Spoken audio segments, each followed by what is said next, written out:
You're listening to Where We Are, a weekend conversation on faith, politics, family, and culture, hosted by me, Michael Ware, and my wife, Melissa. We bring our wide-ranging experiences in politics, ministry, and nonprofit life to bear as we discuss the issues of the day. On this week's episode, we're going to talk about a new concept, political therapeutic deism. What is it? What does it mean for your life? This is Where We Are.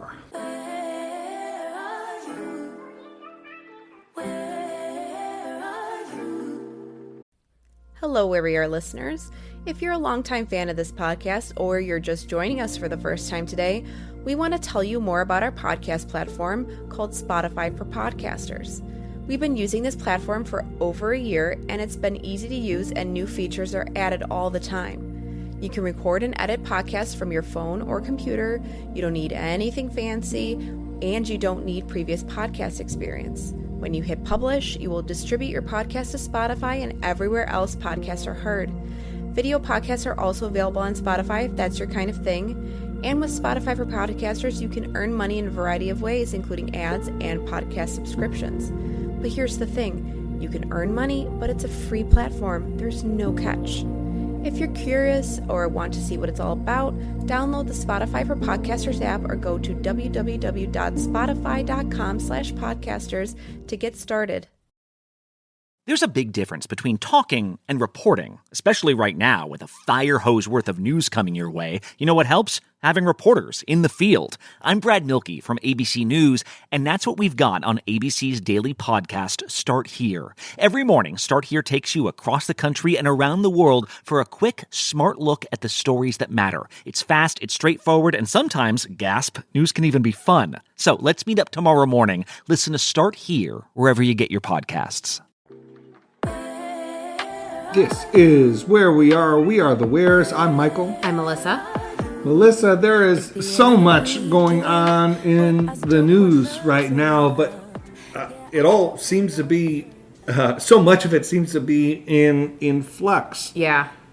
The Biden administration continues to deliberate on its response to the Iranian-backed militia that attacked and killed multiple U.S. service members. We've started to see some of the military response unfold over the last 48 hours, but unclear whether that's going to continue. Mm-hmm. What's the strategy? What's the strategy? In Congress, quite a lot. We saw tech CEOs brought in front of the Senate Judiciary Committee. Mm-hmm. That caught some eyeballs. We're also seeing the state of the border security. Yep.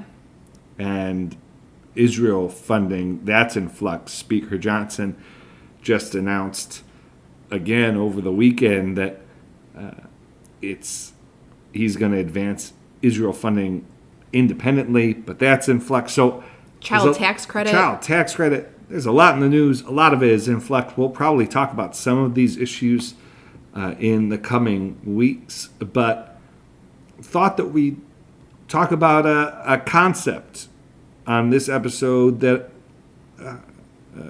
is hopefully going to be helpful to listeners thinking about how we relate to politics, the place that we give politics in our lives, and that concept is political therapeutic deism.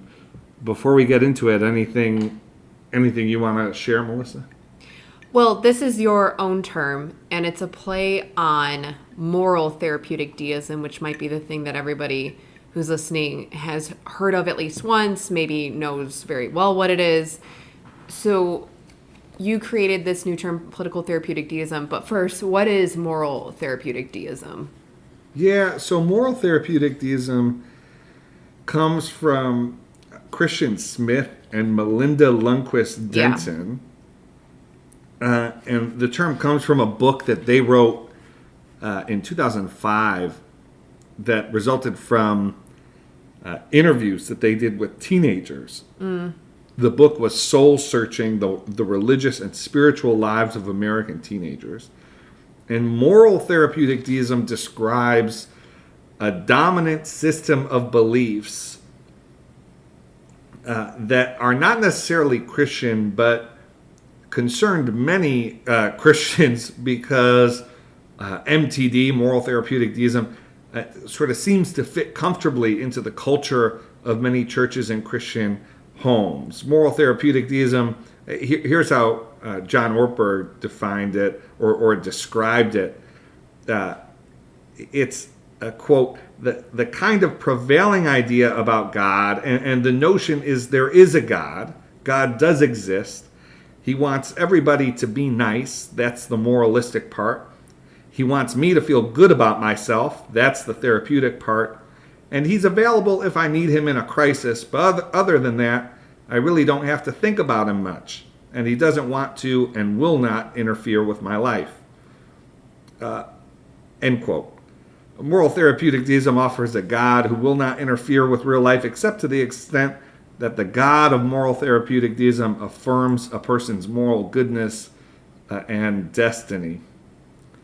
And so that's moral therapeutic deism. It is somewhat related to the idea of sort of cafeteria religion and sort of these sort of vaguely religious, sometimes vaguely Christian ideas that are really actually removed from the theological sort of substance of the faith. And so that's moral therapeutic deism. Political therapeutic deism describes of religious perspective that exists to offer divine affirmation of one's politics.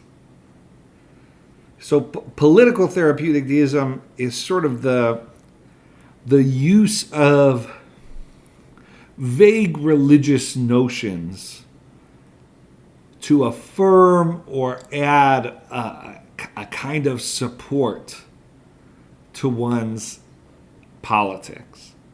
Melissa, in the book, I offer 5 kind of diagnostic statements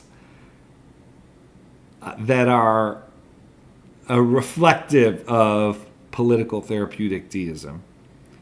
And as I read these, I wonder if, for listeners, specific people in their lives will come to mind. They may even be the kinds of things that you've thought or think now about politics. But they include statements like, 1, God is on my political party's side. 2, my views on political issues are a leading indicator that I am a true Christian. 3, my actions in politics are justified in light of God's general approval of my politics. 4, I do not understand how other Christians could vote for my candidate's opponent. 5, it is clear and obvious which political issues are most important to God. Melissa, I think political therapeutic deism is like a helpful lens to look through. I also think it helps capture so much of what has made sort of faith politics toxic. Yes. And hopefully it provides these kinds of statements, and this term provides a way for people to sort of identify, oh, that's why this bothers me, or that's why this exchange was so uncomfortable, or this is why, that interaction I had at church sort of unsettled me. I find that there are all of these sort of like unnamed, people know something is wrong with how faith and politics have been interacting, but there haven't really been good terms or ways of thinking about it. I think political therapeutic deism is a way to think about the ways in which faith politics has gotten to be toxic without throwing the baby out with the bathwater, without Right. without sort of sweeping in a whole bunch that I don't think is constructive to sweep in. What would you say? We've been doing this work for years. We've been working in faith and politics for years. And so I'm always excited when a new concept or a new term is brought to the fore, not because I think that it's perfect and you're just at the beginning of thinking about political therapeutic deism, like the benchmarks around the fences that are around it. What is it not? And I can't wait for folks to start using it and debating it, and you being able to chime in on it in terms of, what I was just saying, benchmarks and like the fence around it. But I honestly, I thought that moral therapeutic deism was so much older than 2005, and I don't know why I did. And moral therapeutic deism has been, I think, helpful as a term. And I think that political therapeutic deism could be the same way, just like you were saying, and that it will provide clarity where there isn't clarity when it comes to those 5 statements that you just said. I feel like I hear these statements being made a lot, and at a time when we've got a lot of folks who are starting to notice in the faith demographics in particular, like, wait a second, a lot of the people who would say that they would vote in one way, actually they're not big church goers, but they call themselves evangelical. Why is that? And I think PTD, political therapeutic deism, I think gives a framework, not the answer, but a framework through which to grapple with paradoxes and things that seem confounding in the current marriage between especially Christianity and politics in the United States at this moment. What would you say to that on trying to explain some of these dynamics that people are starting to notice with politics, with faith, church-going religiosity, all that stuff? Yeah, so one of the things I like about political therapeutic deism is that, like moral therapeutic deism, it provides space to say that what's under critique is not Christianity itself.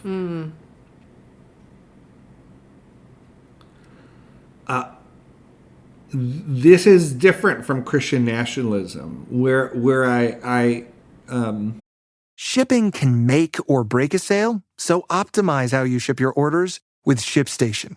They make it easy to automate and manage orders no matter how big your business grows.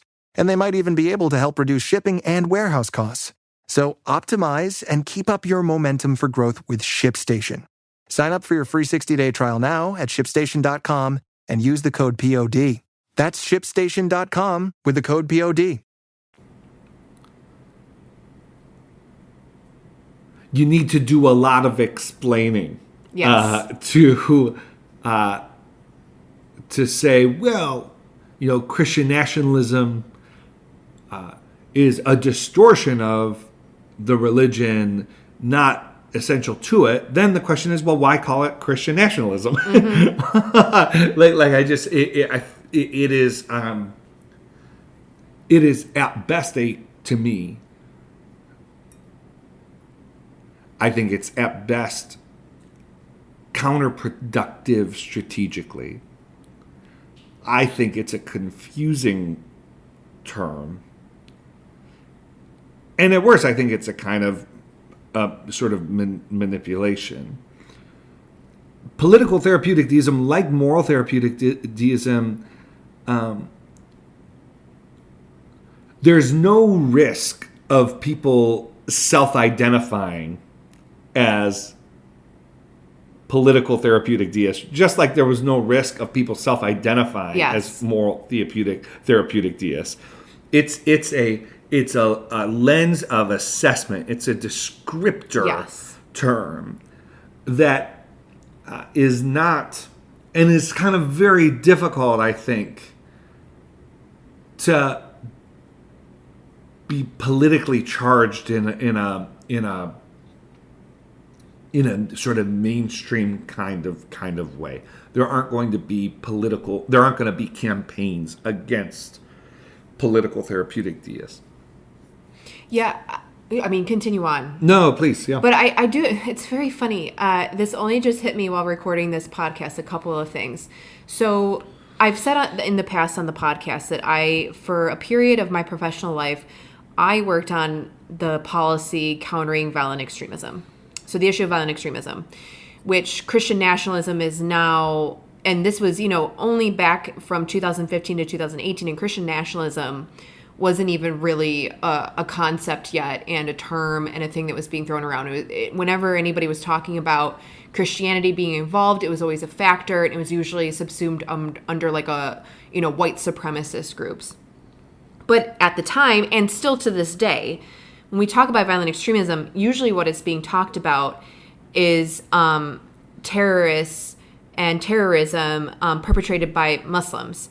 And one of the problems that the work that I was working on with a bunch of scholars was, wait a second, we kept on finding that even with ISIL, with Daesh, which still exists to this day, but it was a huge problem for a few years, a very scary group of people, is that a lot of people would say, okay, well, Islam is the driving factor for why anybody would want to become a foreign fighter and travel to that region and be part of ISIL or be attracted to it in the first place.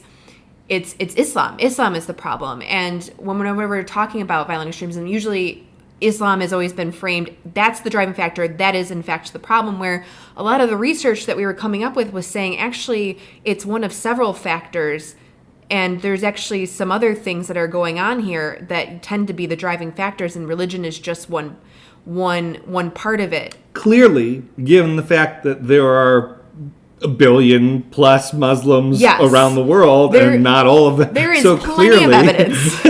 Yeah. There's plenty of evidence that this framing was completely wrong. And political therapeutic deism, if we had it years ago, it would have helped so much with starting with all the workshops that I was in, all the conversations that we were in, to start it at that point, rather than started with violent extremism, in which religion would be the automatic thing that would be pulled out as it would be essentialized, meaning like treated as the special thing, whereas none of the other factors were treated as like something to be sort of like pulled out and treated as if that were, this is the thing that's the problem. It would have been so helpful to have this term. It wouldn't have covered everything, but it would have been a much healthier framework for policymakers at the White House, elsewhere, to be thinking about how are they actually countering violent extremism.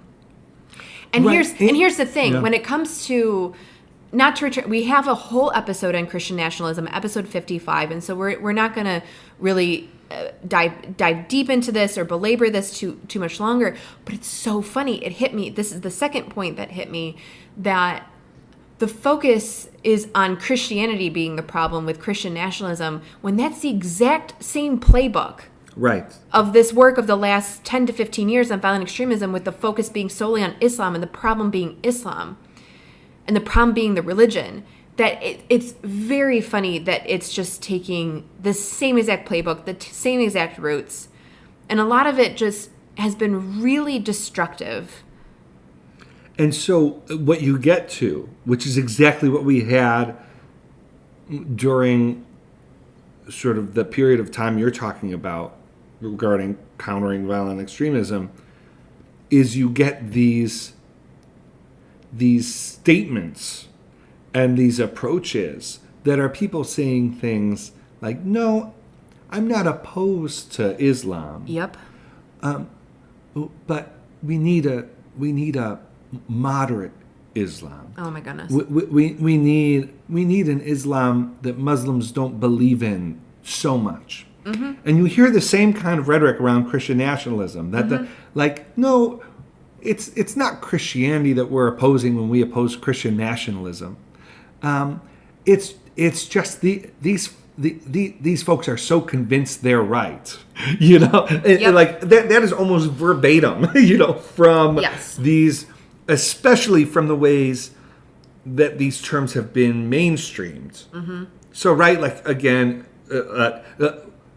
you read the academic work and the footnotes are all there and all the caveats are all there. But this is about how these academic concepts get sort of mainstreamed. And it's not helpful. I also find that it becomes then very confusing and difficult to critique what needs to be critiqued about Christian nationalism from within religious communities themselves, drawing on their own resources, because there's a dissonance that again can be reconciled, but it takes work to reconcile. Well, how can Christian resources undermine Christian nationalism? Well, if you've been reading Greg Boyd if you've read Greg Boyd's last 3 books, if you're well read into theology against empire and sort of all these things, you get it. You get how these things could be critiqued. But for others, it's wait, so are you telling me Christianity is a bad thing? Are you telling me I need to be less Christian? Political therapeutic deism provides a way to name and point a finger and put a finger on the ways in which religious language can be misused and over-leveraged in service of one's politics. Mm-hmm. And I think importantly, it gets the directionality right. All of the social That's exactly what I was about to say. All of the social science that we've seen, take Michelle Margolis's work out of UPenn, shows that what is not happening is that people's religious identity is driving their political identity. No, what's happening is people's political identity is driving their religious identity.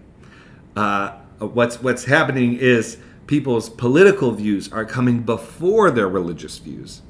This is why you can have political rallies in churches where the speakers explicitly reject Jesus' teaching. Mm-hmm. And there's applause. I think Christian nationalism is a very poor way to go about assessing that. Mm-hmm. It doesn't make sense to me. I don't think it makes sense really. You have to be pretty bought in already to the critique to understand why that would be Christian nationalism. And so yeah, I think political therapeutic deism, I think it also offers questions that you could ask earnest Christians that are honest and not manipulative. Things like, do you believe that God is on your political party's side? There are well-intentioned, well-meaning people who would say yes. Well, okay, let's explore that. Let's unpack that. What does that mean? Do you think your political party has ever done anything that God would oppose? And what does it mean to think that God is on your political party's side? It actually leads to, I think, a constructive conversation as opposed to some of the other terminology that's in place. It also gets you to the point, especially in those one-to-one conversations, your small group conversations, the stuff that happens in your day-to-day real life, it gets to behaviors as well and not just beliefs. Especially like taking the example of the question that you just had, has your political party done anything that God would not approve of, or has it acted in a way that God would not approve of? It allows you openings to ask those kinds of questions as well, because we know that since 2016, there have been a lot of people shocked by a whole slew of people saying for years that you should behave in one way, and then because of politics and the way that the cookie crumbled in 2016 and beyond, all of a sudden you can behave in a different way and, you're still covered. And a lot of people are still reeling from the shock of that. And so political therapeutic deism also allows you to, again, kind of like how the spirit of our politics is getting into the spirit and the character of people, the behavior, the decisions that are being made, not just what people believe in, but how they act and how they go about enacting those beliefs. Yeah. And so I hope that, one of the things we're going to try and do over this year is, talk about current issues, talk about the state of the election in 2024, particularly sort of as current events intersect with faith. We'll talk those. We'll have a lot of episodes that are focused on that. We also hope to this year provide some new lenses, some new ways that you can take into your life of thinking about, assessing, talking about our politics in a way that's helpful, in a way that may help you to put a finger on things that you weren't able to put a finger on before. I think if you look on social media, if you look at, if you read your newspaper, if you listen to chatter and talk even after church on Sunday mornings, I would be surprised if the term political therapeutic deism did not seem appropriate for some of what you experience in your life, and it can be helpful to have these kinds of frameworks for to identify what's going on. I will not stop thinking about it now in the context that I've worked in, like I mentioned before. Because since you created the concept many months ago, and I read the several first few drafts of the book and thought about it, I only ever thought about it in the context of Christianity, but it is a very helpful lens to think about how religion, whenever it's involved in politics, especially because of how secularism has affected kind of like the elite classes and academia and what comes first and what comes second, that religion is, if it's ever thrown into the mix, it's the automatic thing that people pull out as something special. And so I won't stop thinking of political therapeutic deism now outside of the context of Christianity and actually how helpful it could be as well. That's going to be on my mind a lot. Good. I hope you don't sleep. Yeah. That's ominous. Yeah, I think that is all for this week's episode. Want to thank all of you for listening. Our new listeners are so happy to have you join us. So a few things. We have a Substack, so if you like this podcast and you want written format from us, we are at whereweare.substack.com. So it's the Where We Are Substack, the same name as our podcast. If you have already bought The Spirit of Our Politics, we would really appreciate it if you would leave a review wherever it is that you bought it. If we were to give a hint, Amazon reviews are very helpful if you bought it on Amazon. And the Center for Christianity and Public Life has a question guide. A discussion guide For you if you're going through the book by yourself, with a friend or family member. Small group. Book club. Yeah.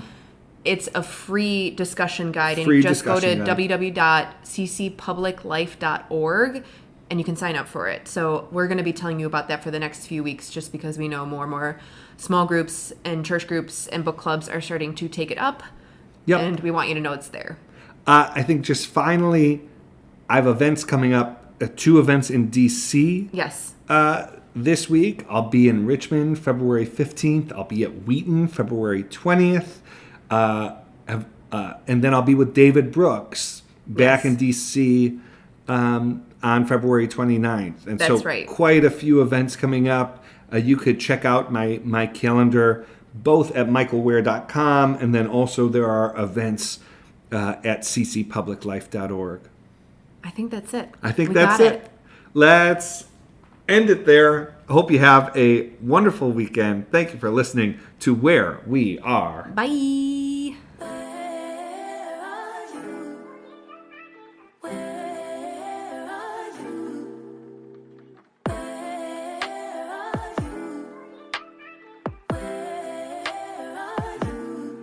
It's the end of the weekend, but I still wanna turn up.